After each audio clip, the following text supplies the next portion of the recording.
هغه نارینه زنانه چې د شپې خوب نه ورځي په کټ کې اوړي روړي ټوله ورځ ستړي وي او آرام او سکون یې نه وي، نو آیا د هغې دپاره داسې څه عمل یا وظیفه شته چې هغه وکړي او هغې سره خوب وله ورشي؟ معزز سامعین،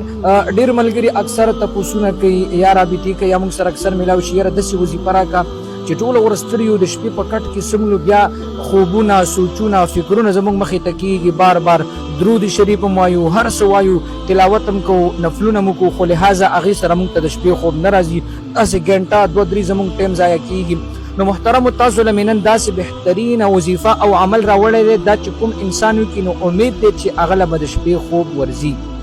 هغه عمل څه دی محترمو؟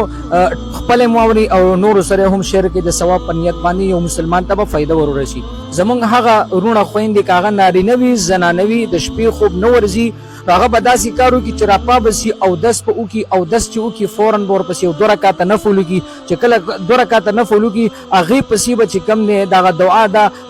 اللهم غارت النجوم، دا تاسو ته په دې سکرین باندې ښکاري، دغه دعا به ورپسې 3 ځله ووایي او بیا به چې کوم دی د سنتو مطابق تاسو د خوب اراده وکړي. یو ورځ به دا عمل وکړي، 2 ورځې به دا عمل وکړي،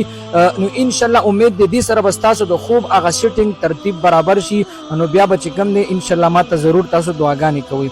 ځکه ډېر خلک درود شریف وایي، هر قسمه دغه کوي، 500 زر پرې راووایي، خو بیا هم دغه هغه خوب پوره نه وي. نو د هغې دپاره دا بهترین عمل دی، مسنون عمل دی، تاسو یې وکړئ په خپله، دا زموږ د اکابرو نه راغلی دی. نو د کم ملګري چې خوب نه وي، نو دغه اول اودس کول، بیا ورپسې 2 رکعته نفل کول، بیا ورپسې دغه دعا 3 ځله ویل، بیا ورپسې اوده کېدل، نو امید دی چې تاسو ته به الله تعالی خوب راولي.